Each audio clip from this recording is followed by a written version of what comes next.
Bueno, esta conferencia que voy a dar hoy va a tratar sobre la cábala desde la perspectiva mágica, que es un poco diferente a la cábala mística.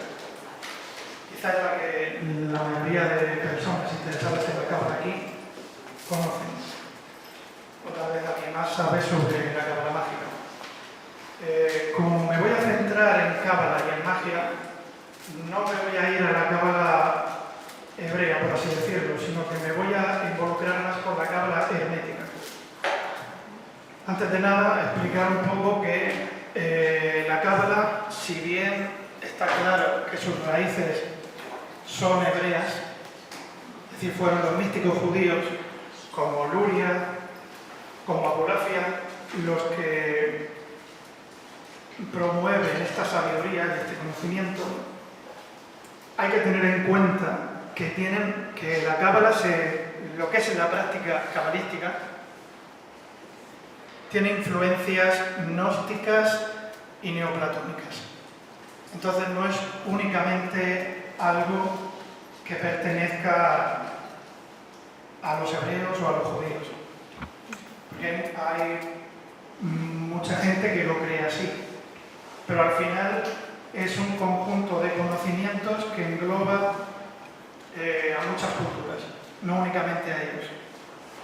O sea, una vez más, sí, dejando claro que ellos han tenido una influencia muy importante, ya que en la mayoría de los sistemas cabalísticos se utiliza pues no solamente el propio alfabeto que usan ellos, sino las escrituras y su mitología, su cosmología. Pero en el caso de la cábala hermética, lo que sucede es que se mezcla también con otros elementos que son más occidentales y más europeos, y también con todo lo que son los mitos de Eleusis y, como ya mencioné antes, la parte gnóstica. Y claro, nosotros que tenemos raíces cristianas y tenemos raíces mediterráneas, griegas, romanas, somos mucho más afines en cuanto al conjunto de conocimientos que abarca la cábala hermética que, por ejemplo, lo es alguien que sí que tiene un origen hebreo. Y al final, como es cábala mágica y no es únicamente cábala mística, estamos hablando de que lo que pretendemos también es crear un sistema que nos resulte operativo, es decir, que nos permita abarcar cuanto conocimiento podamos para realizar lo que es en sí el acto y la práctica mágica. Bueno, ya he explicado un poco lo que es la cábala. Ya para terminar diré que la palabra cábala sí viene del hebreo y significa tradición o transmisión oral. Y que bueno, al final el motivo por el cual se mantiene lo que sería toda la mitología hebrea y toda esta cosmología es porque al final, como la cábala está también, y la cábala hermética también, está muy influenciada por el misticismo cristiano, las raíces del cristianismo son hebreas. Entonces al final, pues es inevitable que para hablar de un cuerpo de conocimiento completo tengamos que irnos a las raíces. Y bueno, ya he explicado un poco lo que es la cábala, no sé si hay alguna pregunta al respecto. Bueno, eso es a nivel histórico, pero realmente la cábala es un sistema de exploración espiritual y sirve para conocer los aspectos de la divinidad. Y esos aspectos de la divinidad en realidad son aspectos que tienen que ver con nosotros mismos. Y para ello se utilizan una serie de símbolos, una serie de conceptos que nos sirven para tener una orientación en nuestro trabajo espiritual, hasta el punto de que realmente de la cábala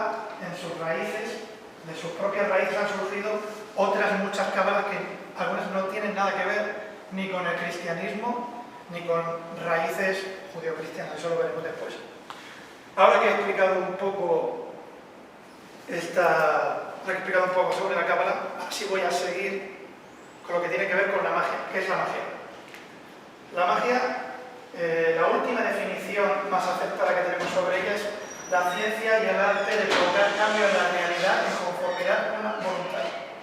Eso quiere decir que nosotros, por medio de nuestra intención y por medio de nuestra energía y la dirección, podemos alterar las situaciones que se dan en nuestra vida y también en nuestro proceso espiritual, que ahí estaríamos hablando de lo que sería la alta magia, que la alta magia está ligada al proceso de evolución espiritual, transmutación alquímica, podríamos decir, incluso liberación, con el fin de varios propósitos. Puede ser, en un principio, una evolución, un desarrollo espiritual, hasta poder controlar nuestras circunstancias más mundanas, más presentes.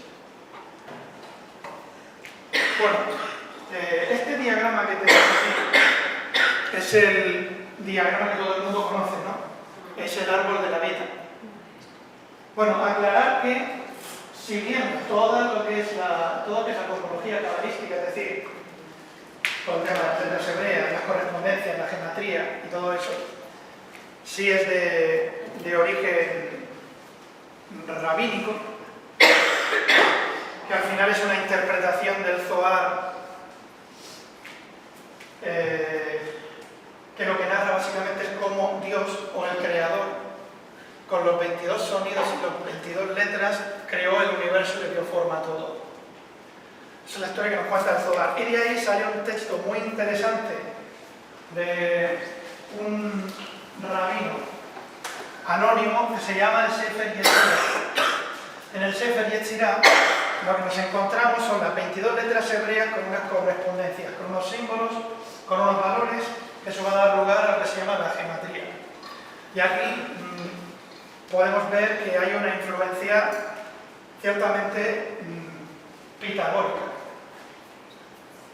Eso de que el número está relacionado con lo divino, o que los números son la forma de entender el universo, de forma, vamos a decir, de forma matemática. Entonces, ¿qué sucede a partir de ese texto? Bueno, pues que los místicos estudian ese texto, estudian las escrituras y van generando como unos conocimientos personales, ¿no? Unos conocimientos personales con unas interpretaciones. Y de ahí surgen el resto de textos que podríamos decir cabalísticos. Así que todo giraría en torno a esas 22 letras, a las escrituras y a esas herencias presinaicas. Bueno, otro texto muy interesante del que hay que hablar también, para saber cómo empieza todo esto, es el Sefer HaRashim, o el libro de Raziel. Raziel es el ángel que contiene todo el conocimiento de Dios, del Creador, el cual quedó con todo el conocimiento que había antes de la caída del Edén, que la caída del Edén no es más ni menos que la caída en desgracia, por así decirlo, de la naturaleza espiritual del ser humano. Es la pérdida con lo divino, ¿no? Con nuestra vinculación espiritual. Y en ese libro, que ese sí es un texto propiamente mágico, lo que se expone son una serie de nombres de ángeles, ligados a ciertos aspectos, y cómo el cabalista puede, por medio de una serie de nombres divinos, conjurar a estos ángeles para que cumplan su voluntad, desde la perspectiva de que es como si fuera el mismo Dios el que hablase, cuando utilizan esos nombres divinos, esos nombres en hebreo, que después los vamos a ver un poco más en profundidad. Esos son los textos más influyentes de cara a la conferencia que estoy dando hoy. explicado un poco de qué trata todo esto. Ahora, pon por favor el árbol de la vida hermético. Ahora vamos a ver cómo se ha ido enriqueciendo, a lo largo del tiempo todo este conocimiento hasta formar un cuerpo muy completo.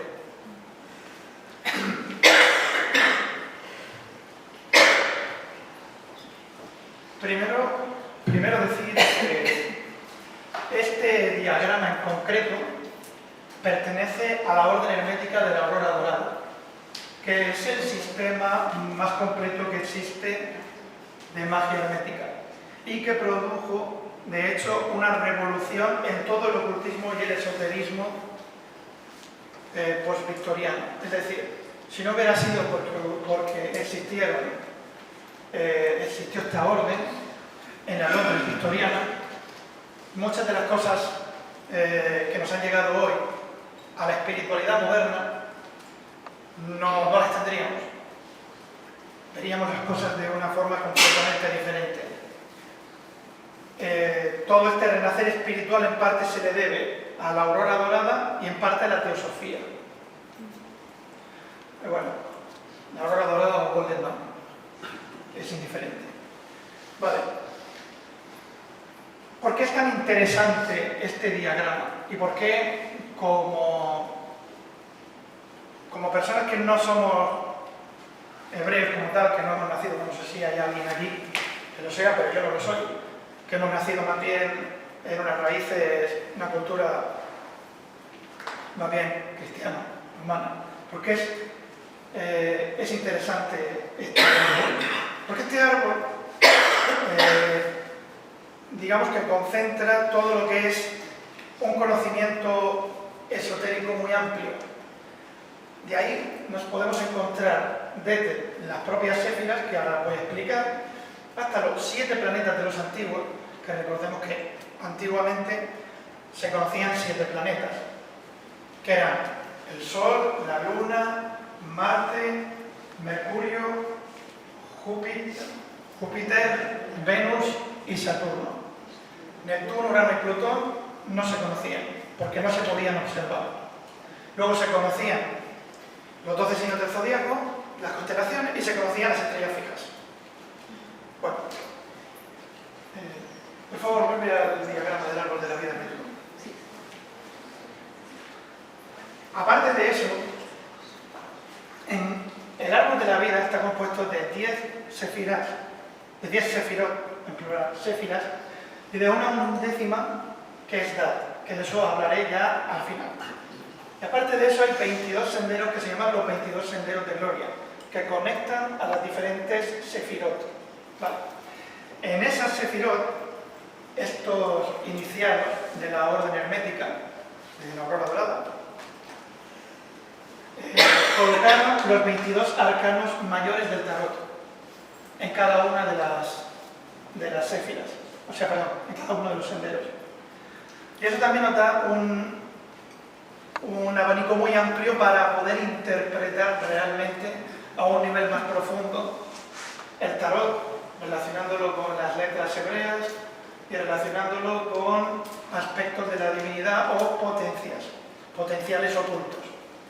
También decir que no lo he mencionado, ha sido un error por mi parte, pero que realmente el primero que asoció planetas y signos del zodiaco y toda la cosmología, que no es inmediatamente hebrea, porque si te encuentras con un cabalista hebreo, a lo mejor directamente rechaza la relación con los planetas y con el zodiaco.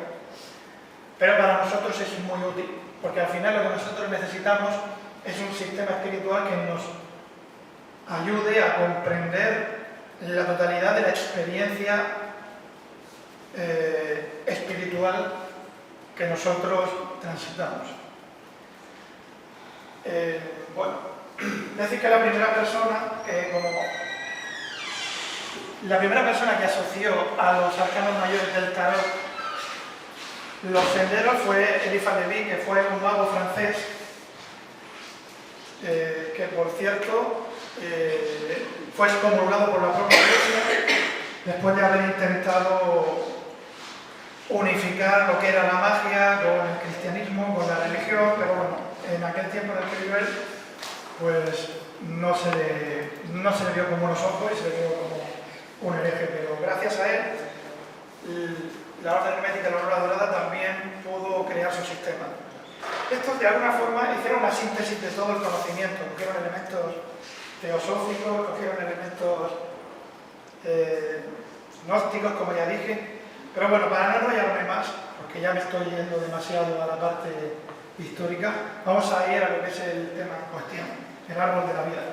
Ya hemos dicho que son 10 séfiras y una undécima y 22 senderos. Y todos estos representan un aspecto de la divinidad. Aparte de eso, cada uno, o sea, tenemos 3 columnas. Una columna central, que sería una columna del equilibrio, y tendríamos la columna de Joaquín y la columna de Boaz, que son las 2 columnas del templo de Salomón. Son las columnas del equilibrio que todo cabalista debe trabajar, que son la de la misericordia y la de la sabiduría. Porque si nosotros, por ejemplo, nos centramos en el aspecto más severo, nos volvemos violentos, nos volvemos indolentes y nos volvemos agresivos. Y si nos centramos en el aspecto más misericordioso, nos volvemos blandos, nos volvemos complacientes y, en fin, al final nos volvemos débiles. Entonces los cabalistas siempre buscan un equilibrio entre los dos polos, ¿vale? Eso es lo que se representaría en estas columnas. Ahora vamos a ir a lo que sería la precreación, antes de entrar en Keter y en la unidad divina, tal como se llama. Vamos a ir a la parte de arriba, en vez de a los 3 velos, por favor. Bueno, primero de nada tenemos el Ain. El Ain es como una nada, una negación de lo que existe, es como una no existencia. Es un concepto muy abstracto, pero es lo primero que hubo. Es como que antes de la creación, antes de que existiera lo infinito, antes de que hubiera conciencia, estaba un vacío, un desconocido. Estaría el incognoscible, que dirían los gnósticos. ¿Vale? Digamos que todo esto sería el principio de todo. Luego aquí tenemos el Ein Sof, que es lo ilimitado o el infinito, que ya hablamos de una pura posibilidad, pero ya no hablamos de un vacío, sino que se empiezan a producir unas posibilidades. Estos son los aspectos más abstractos y son difíciles de entender. No se pueden entender tan fácilmente con la razón. Hay que tener una experiencia más bien mística o gnóstica. Pero representaría eso, el infinito antes después de la no manifestación. Después tendríamos el Ein Sof Aur, que sería la nada y el todo infinito de la manifestación y de la luz. Aquí aparecería la luz. Cuando aparece la luz, cuando hablamos de luz, hablamos de conciencia. Hablamos de que surge la primera chispa de conciencia. Y entonces, a partir de esta luz infinita, de este inmanifestado que se manifiesta, vamos a la primera esfera, Keter, que significa corona. ¿Qué representa la corona? La corona representa la primera unidad de la creación, es decir, el creador. Aquí ya podemos hablar de creador, antes no podemos hablar de creador porque no existe. Hablamos de la creación desde que el creador se da cuenta de que es darte cuenta de que eres, de que existes. Es surgir de ese vacío para darte cuenta de que, pues eso, hay una existencia que existe en ti. Vale. Ahora vamos a ir a... Bueno, primero voy a explicar un poco. Aquí veréis que hay una serie de nombres. Esto básicamente son unos títulos que están presentes en cada una de las séfiras de la cábala hermética y también de la hebrea, con algunas diferencias y otro tipo de cábala, pero aquí tendríamos muy claro el nombre de la séfira, que es la corona, y el nombre divino, porque esto es lo importante de la cábala mágica. Los magos cabalistas utilizan nombres divinos para invocar las fuerzas de estas esferas. Los vibran, los cantan. Y por medio de ese canto, de esa vibración, es como que tú invocas a esa potencia como si fueras la misma autoridad del Dios, como si el Dios o el Creador pasase a través de ti y tú pudieras manifestar a través de tu propia boca sus palabras. Y aquí tenemos el nombre divino que es Eiheye, que significa yo soy. Eiheye, al ser Eiheye, es lo que le dice la zarza ardiente a Moisés cuando se encuentra en el desierto, antes de que le diga que tiene que liberar a su pueblo. Yo soy el que soy, Eiheye, al ser Eiheye. El nombre divino de Keter es precisamente ese, Eiheye, es darse cuenta de ser el arcángel, porque otra cosa importante, dentro de cada séfira hay un arcángel, un coro de ángeles y una serie de espíritus que están ligados a esta energía y son los que se llaman para trabajar con esto, ya sea, como dije, a nivel espiritual, ya sea para quitar un bloqueo o ya sea para producir un cambio específico. Generalmente cuando hablamos de magia sefirótica estamos hablando de magia de origen espiritual, estamos hablando de alta magia. Si se puede trabajar en aspectos más mundanos con los sefirot, sí, porque es una forma de enlazar una raíz anterior a lo que sería el micro y el macrocosmos, que después explicaré lo que es. Pero generalmente está asociado a la experiencia mística y al conocimiento de la divinidad, que al final es el conocimiento de uno mismo, por así decirlo. Al final, Dios está dentro de todos nosotros y a través de este diagrama podemos ver esos aspectos reflejados. Aquí tenemos los chayos, Hakadesh, que son el coro de ángeles que significan santas criaturas vivientes. Son un coro de ángeles que se supone que están alrededor del trono de Dios y cantando su nombre, ¿no? Cantándole la alabanza dentro de esta tradición. Luego aquí tenemos que es la unión con Dios, es el concepto de Keter, es la unión con Dios. Fijaos una cosa interesante, Keter es la unión con Dios, pero antes de esa unión está la nada, está el infinito y está la manifestación de la luz hasta que llega a ser esa unión con Dios. Eso ya que cada uno puede sacar su conclusión en base a lo que considere. Pero es interesante salir del concepto base que nosotros tenemos de unidad, de divinidad, porque es la única forma de atravesar esos velos de la cultura o de la mente racional, o de los conceptos que nosotros tenemos previamente establecidos. Bueno, vamos a Jokma. Jokma es el siguiente estado de la manifestación divina, que es la sabiduría. Pero esta sabiduría tiene que ver con la capacidad de generar energía. Ahora yo me doy cuenta de que existo, el creador se da cuenta de que existe y puede generar energía. Es el principio masculino, el primer principio masculino. Lo encontramos aquí, en Jokma. Su nombre divino es Yah, que significa el Señor, pero también significa Adonai, el Señor, pero Adonai es Señor de la tierra, es un Señor que más tiene que ver con el poder de lo material. Y Elohim también, pero Elohim tiene que ver más con las tropas celestiales, tiene más que ver con el ejército de Dios, con las tropas de ángeles.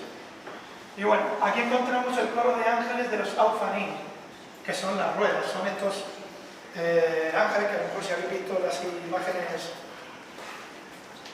tradicionales de los ángeles, veréis que no simplemente aparecen como seres muy bellos con alas, sino que aparecen seres muy extraños. Algunos son seres con muchas alas y ojos, otros son ruedas, pues estos serían esas ruedas, estarían en este coro de ángeles. Y aquí, esta séfira es la que da origen a que se empiece a gestar un cosmos. Aquí estaría la esfera que nos hablaría del zodíaco y de las estrellas fijas. Digamos que surgiría la idea de cosmos, pero todavía en potencia de energía. Ahora vamos a ir ya a Binah. que este es el entendimiento.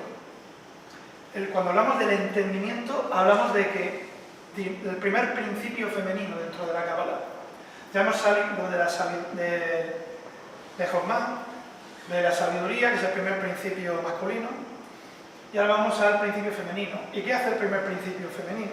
Si el masculino es el que genera la energía, el femenino es la que puede proyectarla hacia afuera, es la que puede crear la vida, es la que puede generar algo más. Eso sería Binah, ese principio de recibe la energía y ya la distribuye hacia afuera para crear los siguientes niveles de manifestación.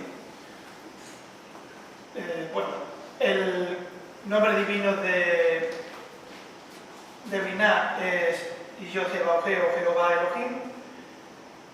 Es como, significa algo así como el Señor Dios o el Señor más alto. Hay que tener en cuenta que cuando intentamos traducir del hebreo a nuestro idioma, al inglés, o a un idioma más concreto, porque el hebreo tiene unas connotaciones muy abstractas y una sola palabra significa muchísimos aspectos. Es decir, Kadosh significa santo, inmaculado, que no se puede mencionar, significa muchas cosas. Pero nosotros no le vamos a poner 200 nombres para llamar una sola cosa. Lo vamos a intentar reducir. Entonces no es lo mismo conocer el nombre y su significado de la raíz hebrea que conocerlo desde nuestra lengua, por así decirlo. Se pierde ese matiz más abstracto, más místico. Bueno, el arcángel de aquí, no lo he mencionado, pero el arcángel de Jochma es Raziel, quien habíamos hablado antes que tenía todo el conocimiento de Dios. Como él es el que tiene todo el conocimiento de Dios, es quien genera todo el plan, es quien tiene toda la energía, y luego aquí ya es cuando se va a distribuir. Aquí tenemos a Saquiel, que es el arcángel de Binah. Su coro de ángeles son los Arabim, que son los famosos tronos, y bueno, esta Séfira ya sí que tiene una relación con uno de los 7 planetas de los antiguos, que es Saturno. Sería el planeta más elevado. Para los antiguos Saturno era como el anciano, como la primera generación de dioses. Está en la propia mitología griega. Saturno es el que devora a sus hijos y después nacen los olímpicos. Está ahí. Vale. Vamos a ir a la siguiente Séfira. No, tienes que irte a Chesed. No, perdón, Chesed. Sí, Chesed. Bueno, aquí tenemos ya la esfera de Chesed. Este es el aspecto de la divinidad que tiene que ver con todo lo bueno, con la prosperidad, con todo lo que es la expansión, la bondad de Dios. ¿Vale? Este es el aspecto bondadoso de Dios. El aspecto que todo lo da. Ese Dios es bueno, Dios lo da todo, sería esto, Chesed. Vale. Cuando ya se ha generado la energía y cuando se ha distribuido, cuando es capaz de generar, ahora es la forma de compartir esa energía. Es decir, ahora es la forma de distribuir esa energía en su creación. Se podría entender que Dios se da cuenta de que puede generar, crea el mundo y entonces como que quiere expandirse. Y esa expansión corresponde a Chesed. Y cuando se expande, pues lo que quiere es dar. Es como en la propia astrología, el planeta Júpiter y los signos que tienen que ver con Júpiter son los que dan, son los que aportan, son los que proyectan. Pues esta esfera tiene relación también con Júpiter. Aunque las esferas no son exactamente los planetas, sí que tienen relación con ellos dentro de la cábala hermética. Por eso, una vez más, considero que la cábala hermética nos ofrece un mapa mucho más amplio para comprender muchas más cosas y para hacer una relación más amplia. Vale. Vamos a ir a Geburah.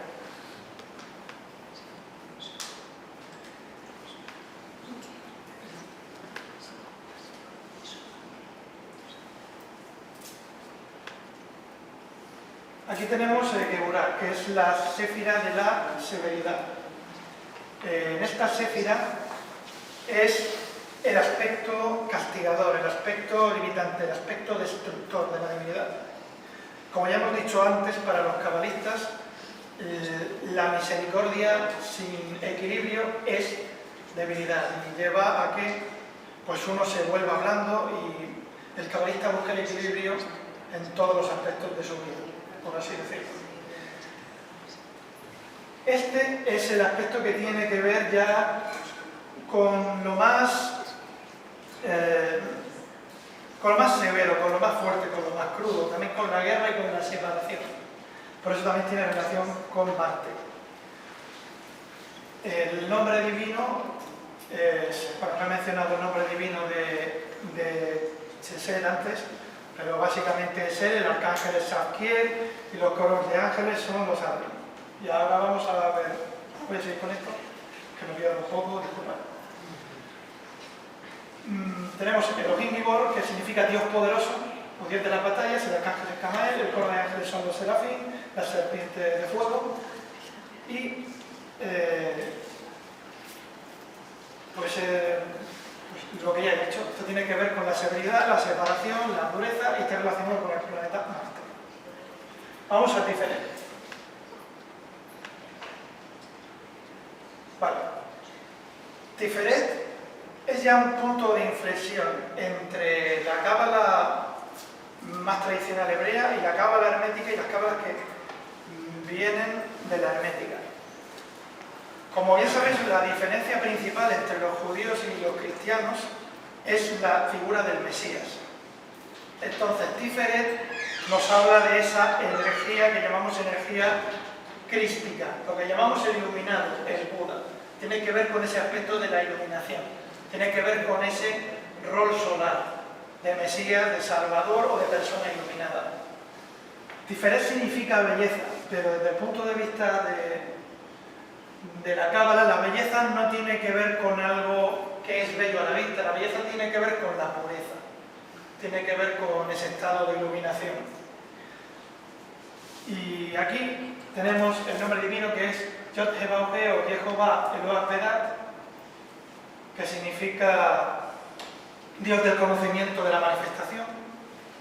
Más o menos significaría eso, ahí estaba escrito, no significa eso. Y esto tiene, bueno, ya he dicho que tiene que ver, el arcángel que domina aquí es Rafael, el coro de ángeles son los Malakim, que es como, significa ángeles, Malak en hebreo es ángel, así que Malakim significa ángeles.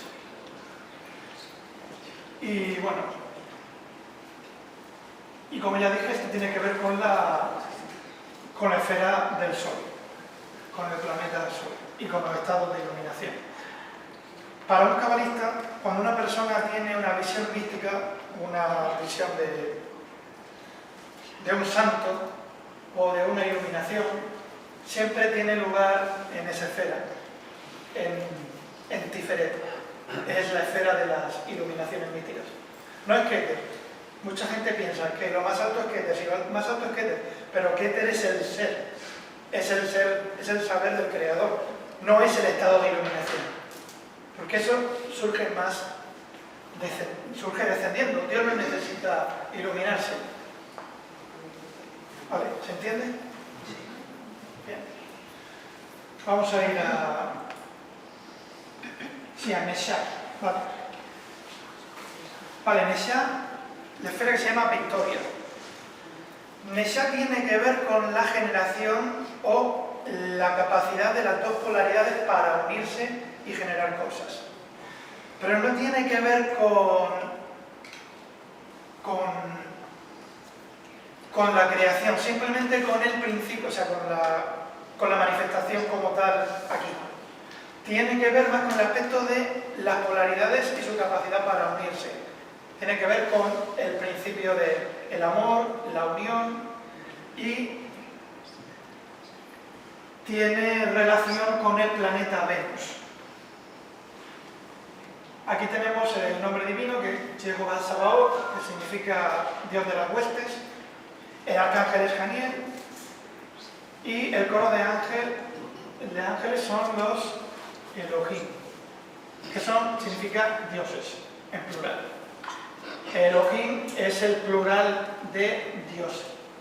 Es como el nombre de Dios en plural. Haría referencia a otro coro de ángeles. Vale. Vamos a ir a Job. Vale. En Job tenemos tenemos lo que sería el principio mental, el principio de la inteligencia, todo el aspecto mental, todo lo que tiene que ver con lo intelectual, todo lo que hace que el ser humano pueda tener ideas, generarlas, y por tanto esta esfera se asocia a la inteligencia y a la creatividad, pero a un nivel mental, a las capacidades mentales, básicamente. Tiene relación con la esfera de Mercurio.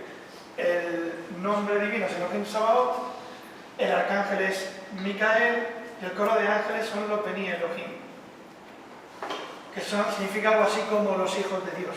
Si Elohim significa dioses, Beni Elohim significa hijos de Dios. Es como un coro un poquito por debajo de estos Elohim. Vale. Vamos a ir ya a eso.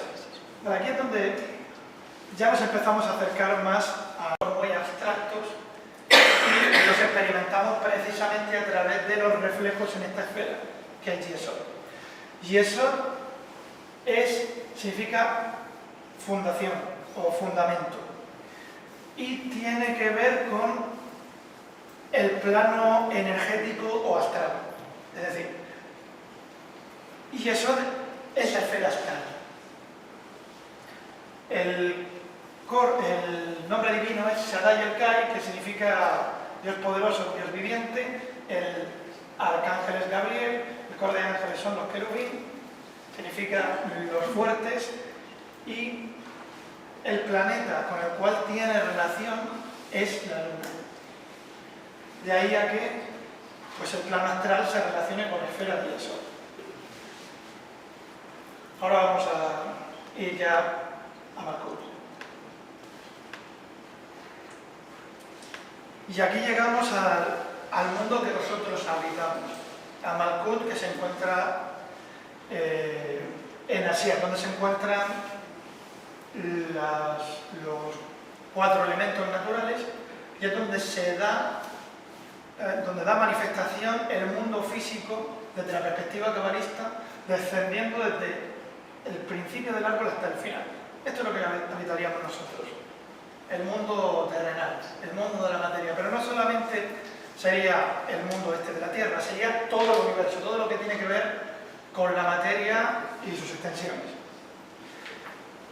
Vale, el nombre divino es Adonai Haret, que significa el Señor de la Tierra, y el arcángel es Sandalfón, el coro de ángeles son los Ashin, que significa almas de fuego, y aquí ya no encontraríamos uno de los 7 planetas, sino que encontraremos nuestra propia existencia, es decir, nuestra existencia en el planeta Tierra. Pero cuando hablamos de los 7 planetas, no estamos hablando de los planetas del cielo. Estamos hablando de aspectos del macrocosmos, que quiere decir que son aspectos de la creación que configuran la experiencia y movilizan el universo. Eso es lo que serían las fuerzas del macrocosmos. Luego encontraríamos el microcosmos, que serían los 4 elementos más el quinto del espíritu, que ya tiene que ver directamente con nosotros, con nuestras emociones, con nuestro cuerpo, con nuestra inteligencia. Y bueno, ahí sería más o menos un resumen, así a grosso modo por el tiempo que tenemos, de lo que sería el árbol de la vida entero desde la perspectiva hermética. ¿Alguna pregunta hasta ahora? Claro, claro. Claro.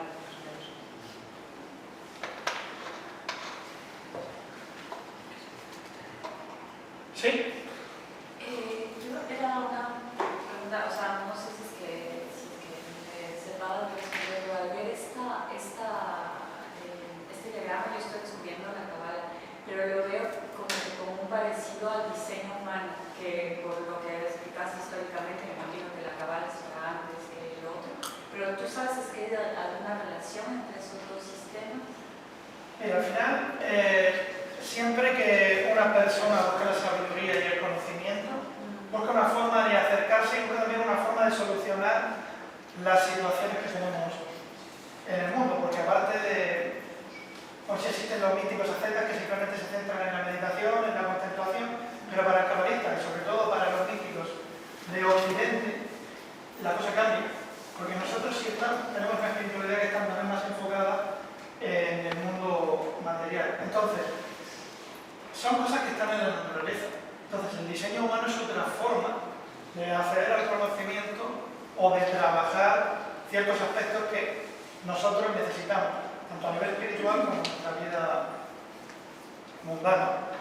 Aparte, todo esto, pues al final, el diseño humano, que es posterior, viene también pues de los conocimientos herméticos, viene de la medicina antigua al final. Todo esto simplemente son diagramas, son formas de entender el universo y, como dije antes, que es lo más importante de la conferencia, no es que sean realidades objetivas, sino que lo que buscamos es generar un sistema de enlaces. ¿Para qué? Para poder trabajar con eso, porque si no, no tenemos una forma de movernos espiritualmente, no tenemos un mapa. Eso no es que aquí viva Rafael o aquí viva Micael, no. Es una forma que nosotros tenemos de organizarlo para poder asociar a ciertos potenciales energéticos, energías con las que luego poder trabajar. Pero al final es una forma de generar enlaces. Y todo es lo mismo, porque al final el conocimiento espiritual lo vamos creando nosotros. Nosotros lo que hacemos es sintonizar con ciertas potencias, con ciertas energías, sabemos que están dentro de nosotros, porque las podemos experimentar, las captamos, pero necesitamos una forma de ordenar eso. Esto es una forma. Por ejemplo, pues un místico Vedanta tiene otra forma, tienen otra cosmología. Así que esa es otra forma de trabajar con eso. Hombre, es posterior, claro. Pero al final, no es que una cosa valga más que la otra o que sirva más. Es que simplemente nosotros, como somos seres que entendemos el símbolo, nos manejamos en el mundo espiritual por medio de los símbolos. Y eso es lo que hay que tener en cuenta. Nosotros asociamos conceptos y asociamos símbolos. Y nosotros también, con nuestro pensamiento, generamos la realidad espiritual. Nosotros creamos los egregores. Los egregores son máquinas energéticas que sirven para hacer que estas potencias se manifiesten. Es decir, nosotros somos los que creamos la realidad. Y cuando hay muchas personas alimentando una corriente o alimentando un pensamiento, se vuelve real, porque se solidifica aquí. Y todo lo que ocurre en Yesod acaba manifestándose en abajo. ¿Sí? Primero, muchas gracias por la ponencia ahora. Tengo dos dudas. Los sefirot, ¿cómo se llaman las líneas que conectan cada sefirot? Los senderos. Vale, en el ejemplo de la belleza, Sí. teníamos, por ejemplo, a la derecha Virgo con el arcano del ermitaño y a la izquierda, por ejemplo, Libra con la justicia. Sí. ¿Cómo se relaciona eso, por ejemplo, con ese sefirot? Esa es una duda. Y la otra... Esa es una buena pregunta. Sí. Y la otra es, por ejemplo, el tikkun, el clipot... Si La contracción divina. Sí. ¿Y eso también está reflejado en el árbol de la vida? De los clipot hablaré al final. Y expondré las tres teorías que hay sobre los clipot, para que se entienda, porque hay mucha gente que malinterpreta también la energía de los clipot. Y forma parte del conocimiento, sobre todo un conocimiento mágico, porque el mago no se queda solo en la luz, se mete también en la oscuridad. Él no quiere saber cómo funcionan las cosas. Quiere conocer todos los aspectos de la creación y de lo divino y lo que está en la creación. Entonces, ¿cómo se relacionaría Libra con... Sí, ahora lo voy a explicar. Voy a explicar un poquito los senderos. ¿He aclarado tu duda o tienes una...? Perfectamente, muy clara y muy humilde de respuesta. Muchas gracias. Vale, me alegro de haber aclarado tu duda. Sí, has hablado antes de la polaridad y luego también de que al final, si pensamos todos, ¿no? el todo en mente, ¿no? Creamos. Entonces lo relaciono también a hablar del hermetismo con el Kybalión. Sí, claro. ¿Por qué? Porque el hermetismo tiene que ver con el Kybalión, pero el tema es que el Kybalión es posterior a los textos herméticos reales, que son el corpus hermético. De hecho, del Kybalión se dice que algunas de las personas que participaron en el Kybalión pertenecían precisamente al orden hermético de la Aurora Dorada. que recordemos que es una orden victoriana, no es una orden medieval, esto es más reciente de lo que pensamos muchas veces. Voy a responder tu pregunta, ¿vale? Y ahora si quieres sigo contigo. Vale. Bueno, hay que entender que nunca hay que tomar esto exactamente como lo ha postulado Grammerson. Esto es una práctica. Tú exploras estas esferas, tienes una serie de conceptos y por medio de rituales, invocaciones o proyecciones, tú vas a obtener una experiencia de una séfira o un sendero. Entonces, a nivel práctico, lo que tú harías si quisieras conocer el secreto que hay en la carta del ermitaño, por ejemplo, que conecta Chesed con Tiferet, y de la letra Yod, es que tú, y esto es lo que hacía, esto es lo que se hace todavía, es que tú tomarías el arcano del tarot y tratarías de invocar al arcano y de proyectarte a él para saber cuál es la relación. Entonces tendrías una información gnóstica. Es decir, comprenderías lo que te quiere decir ese sendero, lo que tiene esa sabiduría para mostrarte, pero por medio de la propia experiencia. Yo te puedo decir más o menos lo que significa. Mira, la relación entre el ermitaño y Tiferet y Chesed, el ermitaño es el magus, es la sabiduría, es la madurez. Entonces,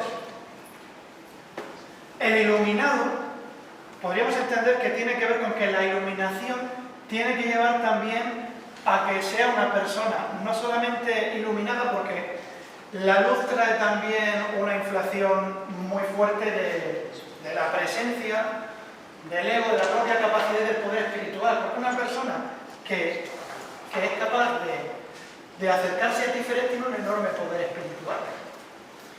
Pero Chesed está para recordar que el ermitaño se debe a esa misericordia de compartir el conocimiento, de entender de que si alguien no ha llegado al punto en el que nosotros, o sea, de que al ermitaño ha llegado, tiene que tener la suficiente claridad espiritual de Tiferet y la capacidad de compartir ese conocimiento, ser misericordioso y no ser egoísta. Entonces ese sendero se relaciona mucho con eso, se relaciona con el sabio, con el asceta y con el maestro que comparte. Recordemos que Virgo es uno de los signos más inteligentes que hay. Es el signo por excelencia exaltado de Mercurio, y Mercurio superior ya no es la inteligencia de Géminis, que es una inteligencia muy aguda. Estamos hablando de el sabio que ya usa su conocimiento para compartirlo a los demás y que se pone al servicio en lugar de ser él mismo, únicamente. En el ejemplo de Libra, si estás desequilibrado y te metes mucho en tu ensimismamiento con la belleza, puede llegar a la destrucción de Marte que está arriba. Podríamos entenderlo de la siguiente forma. Este sendero es el sendero de la Alameda. De Libra nos está diciendo que, bueno, es que este es un sendero difícil, porque este ya mezcla unos conceptos alquímicos, pero voy a intentar explicarlo. El sendero de Libra, la relación que tiene entre Tiferet y Geburah, tiene que ver con la severidad que se aplica a un estado de iluminación y, por tanto, este sendero lo que trata es un regulador de estas dos energías. Pero recordemos también que los senderos y los planetas conectan directamente con las séfiras. Entonces, al final, este sendero tiene una relación directa con Neshama. Y lo que hace es suavizar un poco esto, porque es lo que te digo. Al final, el místico compuso este árbol, tenía un concepto. Pero la única forma que tienes tú de saber qué significa eso es entrar ahí. Pero esto es un trabajo práctico. Es lo que te podría decir. Pero claro, sí. Sí, perdón, ¿qué? Te quedan 10 minutos. Quedan 10 minutos. Bueno, perdón, me he enrollado mucho. ¿Era eso tu duda? Que va a molar mucho. Está fuera espectacular. Se va a hacer muy corto. Bueno, me alegro de que os esté sintiendo. Creo que llevo todo el rato hablando sin el micro. Con el micro hablando. Por lo menos creo que se me escucha. Sí. Tíralo. Vale. Bueno, ya hemos hablado de todos los sefirot. No hay ninguna duda más. Vamos a... Perdón un segundito. ¿El arcángel que está en el corona, quién es? Metatron. Es quien sostiene el universo. Vale. ¿No lo he dicho? Sí. No, ¿sí? Pues No. conmigo. No lo has dicho. Algunos se ven. Estaba ahí. Pero estaba ahí. Se podía ver. Si lo has dicho, está grabado. Bueno, yo ya luego lo probaré. Veré a ver qué he hecho y no. Vale. Baja, baja. Sí, ahora voy a terminar hablando de los cuerpos. Perdón, ampliarlo, quiero decir que lo pongas para que se vea completo. Perdón. Bueno, ya hemos explicado todas las séfiras, ahora voy a hablar de los 4 mundos cabalísticos, que son los 4 niveles de manifestación.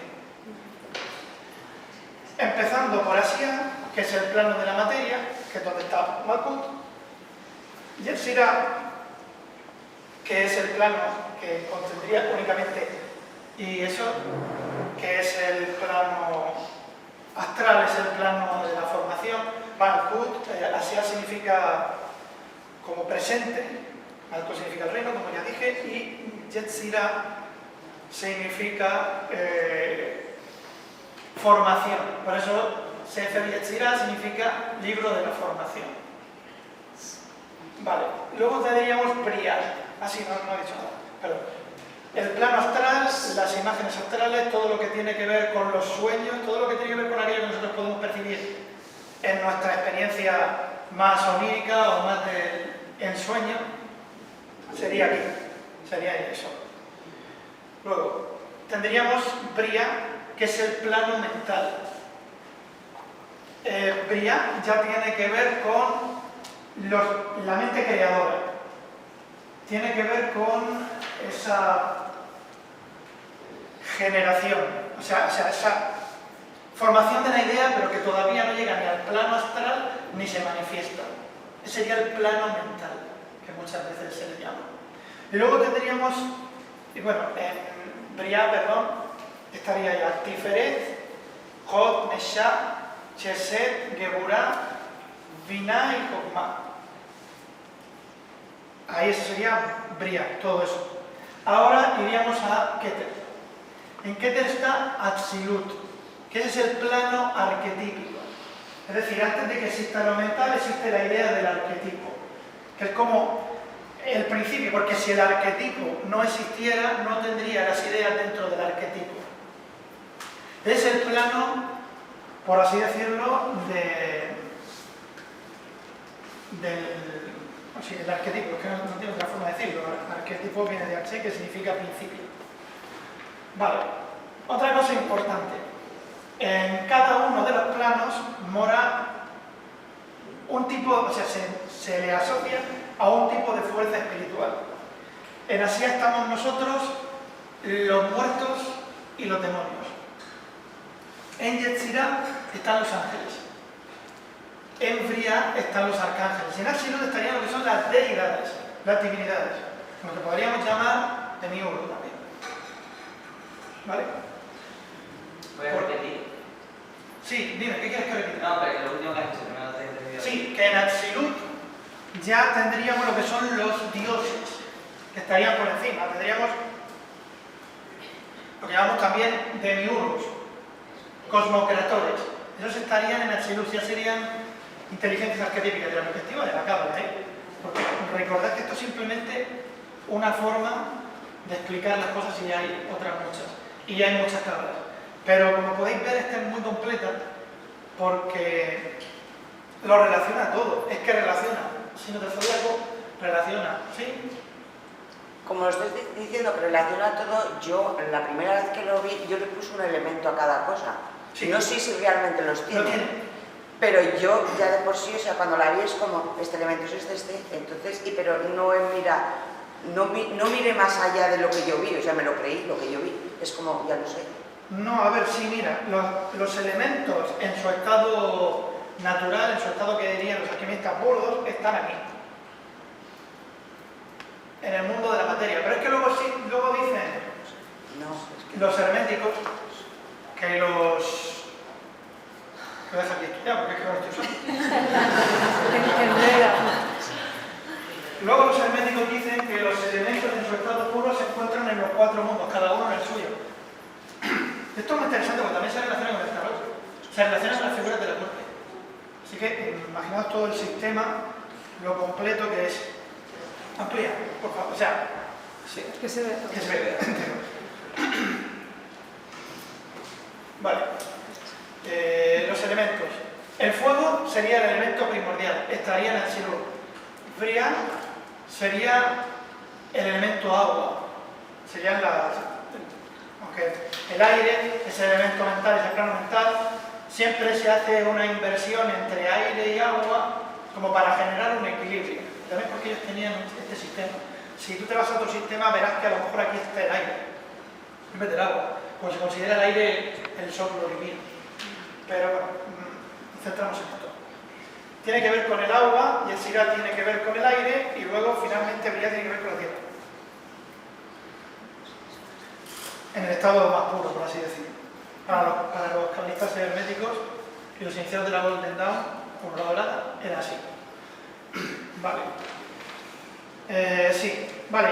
Por cada uno de los 4 mundos cabalísticos hay 4 cuerpos. Aquí hay uno que se llama Guf. ¿Qué es el Guf? El Guf es el cuerpo físico, pero no solo el cuerpo físico, sino que es la envoltura de lo más... desde el lenguaje alquímico grosero, que cuando mueres eslutidas.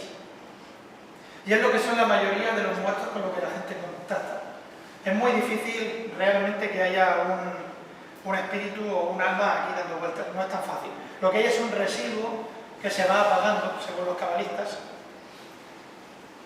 cuando se deja de alimentar o cuando dejas de pensar en él. Vale, es un eco.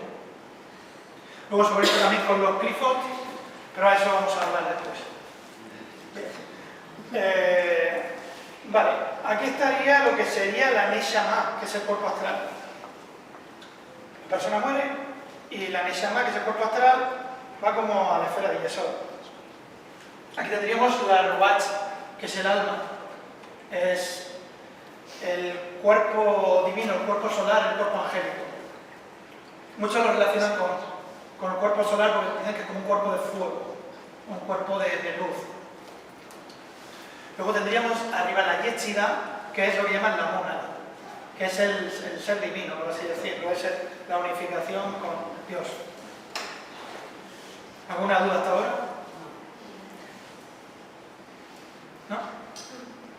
Vale. Bueno, vamos a ir ahora... Te abro los Clifford. Queda aquí conmigo. Ah, sí, lo que dijo antes, el Tikkun. Vale, desde la perspectiva de, creo que era Lurio, sí, era Lurio, decía que en realidad lo que sucedía era que nosotros habíamos caído en desgracia porque había habido una gran contracción divina que había destruido el orden original. Entonces había producido una separación. Y entonces él decía que con el esfuerzo y la meditación y la práctica del ser humano, nosotros podíamos contribuir a reparar el universo de esa contracción. Eso se hacía por medio del estudio de la cábala, las meditaciones cabalísticas y reunificándolos con Dios. Eso era lo que era la gran contracción. Y de esa gran contracción, antes de eso, supuestamente se desprendieron también unas fuerzas que no podían ser contenidas dentro de los sefirot y provocaron una ruptura.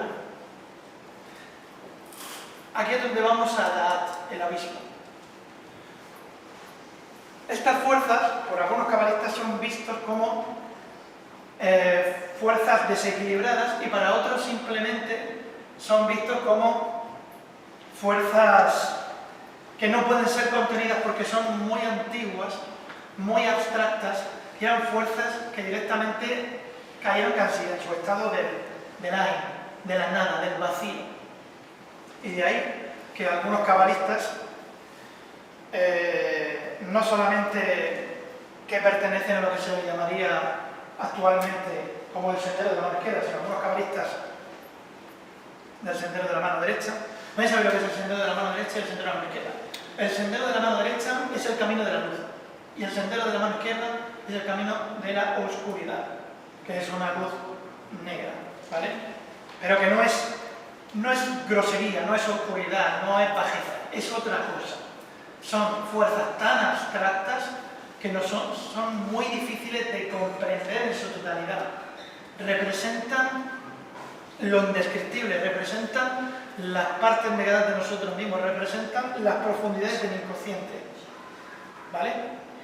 Y de ahí es de donde surge el supuesto abismo en la arte. Y de esa gran contracción se desprenden tanto ese orden cósmico como los sefirot, y también salen lo que son los taninim, que son los dragones. Los dragones porque sabemos que en la tradición judeocristiana los dragones se les asocia con el apocalipsis, con los demonios, con el mal, sabe que Micael luchó contra el dragón. Pero bueno, si nos vamos a una perspectiva más gnóstica y esotérica, veremos que Micael nunca mata al dragón, lo sostiene con un pie y le apunta con la espada. Micael es el orden, es la justicia, pero el dragón es el potencial creativo, es la capacidad de la naturaleza, ¿no? Es la generación, es la capacidad creativa, es la fuerza ciega creativa. ¿Pero qué pasa? Vamos a ir al árbol de los grifos.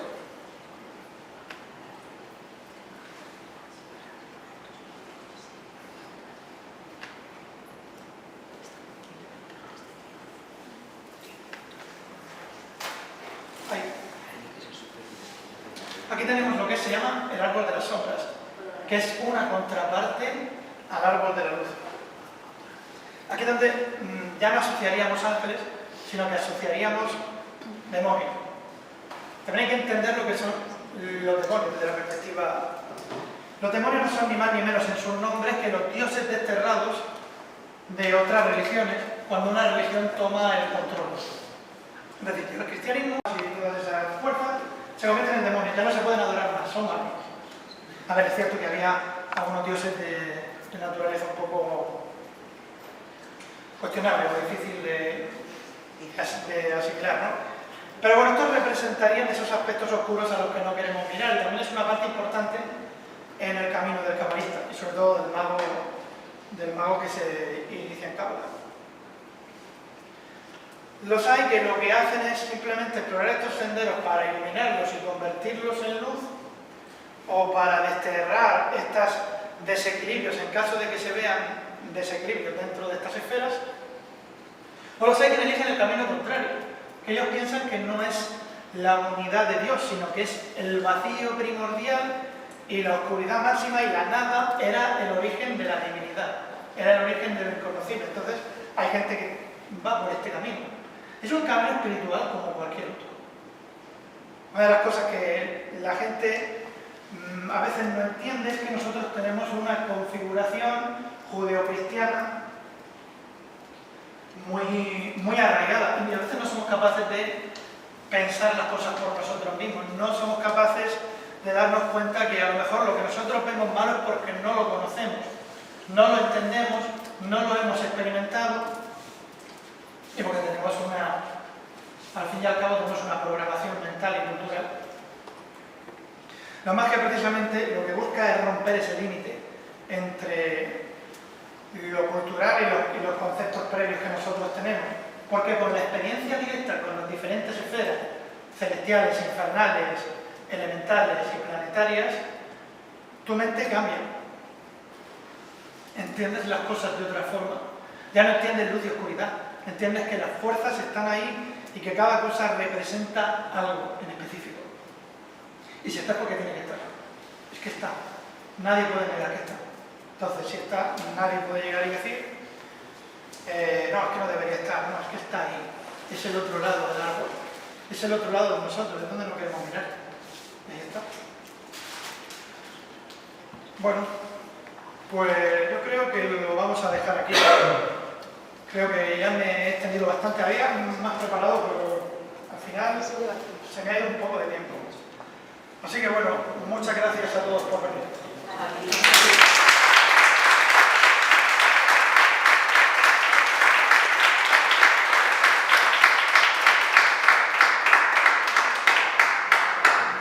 Sí, Amalcuta, la primera esfera no puedes invocar. Si lo que tú haces realmente con el trabajo mágico es invocar estas fuerzas y trabajar con ellas, tanto en tu proceso espiritual como en otros asuntos que ellos puedan manejar. Aunque también digo una cosa, esto es magia sefirottica y esto realmente el objetivo que tiene es o la alquimia espiritual sefirótica o conocer el universo creado.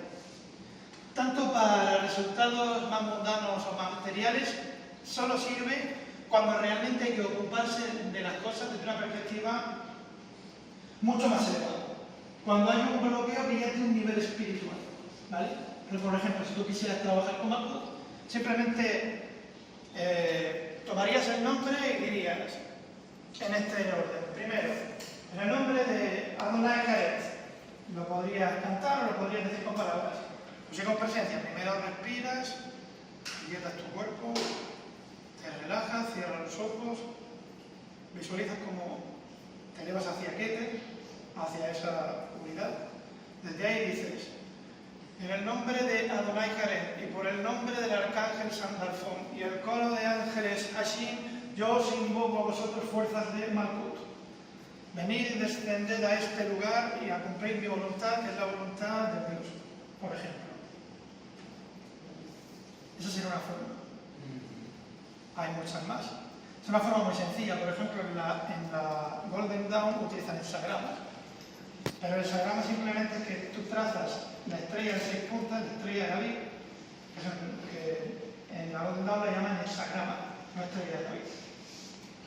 Porque esa estrella existe no únicamente en la tradición hebrea, existe también en la tradición Vedanta.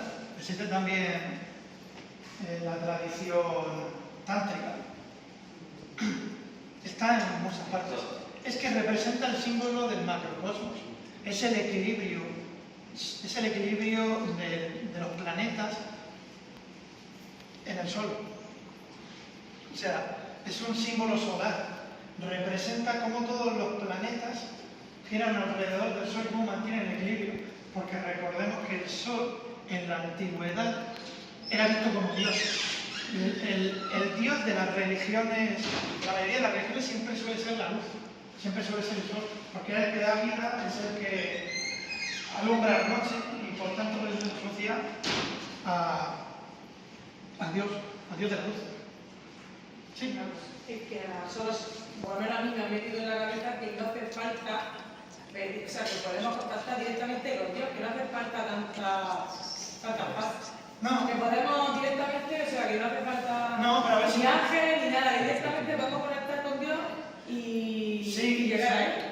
Eso es lo que siempre a mí me ha metido en la cabeza. Entonces, por eso me cuesta a mí toda esta... Porque no tiene únicamente el fin de contactar con Dios, tiene el fin del conocimiento y la sabiduría. Y también de ser capaz de actuar, o básicamente casi como una extensión de Dios, como Dios. Es decir, saber cómo manejar los diferentes aspectos de la realidad. Si tú, por ejemplo, quieres contactar con Dios, es suficiente con meditar y contactar con Dios. Pero no es el único objetivo. El objetivo de la magia muchas veces ya no es contactar con Dios, sino es volverte tú Dios. Y hay una alquimia que, digamos, que tú vas construyendo esos escalones, esos fractales de energía, y tú te conviertes en una divinidad, por así decirlo. Ese es uno de los objetivos. Es una de las misiones. Y de eso solo se compra. O sea, que no podemos tener ese, no hace falta... No, pero también hay que entender que cuando surge todo esto, la gente está muy influenciada por la religión y no sabe que tiene esa capacidad para conectarse con el infinito, con el inconocible, como lo quiere sonar. Pero claro, como este conocimiento se vuelve útil para otras cosas, se convierte en una herramienta ya no únicamente para ese contacto con Dios, sino que se vuelve una herramienta para ver las realidades de otros prismas y para manejar las energías que existen en la creación. Así que no...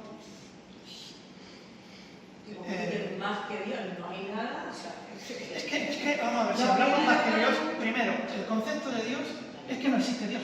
Lo que existe es eso que es, yo lo llamo inconocible, como le decían los gnósticos, porque para mí es inconocible. Sí, que le han puesto nombre, se han puesto Dios. Sí, ponen Dios porque también hay que... Para que lo entendamos. Para que entendamos que hay una cosa... Sí, porque al final también la religión necesita una forma de organizar a su gente. Entonces no robes porque si no Dios te... Pues eso. No mates, porque si no pues, tenemos una sociedad de gente salvaje. Entonces los sacerdotes, los reyes y la gente queda un poquito más... Perdón, y la expresión esa de nadie viene a mí, sí, o sea que tienes que ir al hijo para ir al padre. Eso es diferente. Sube. Eso es diferente. Sí, gracias. Eso es lo que se llama la chispa divina, la fuerza crística, el ser solar. Así que, por ejemplo, para un exotérico, pues entendemos la diferencia entre esotérico y esotérico, ¿no?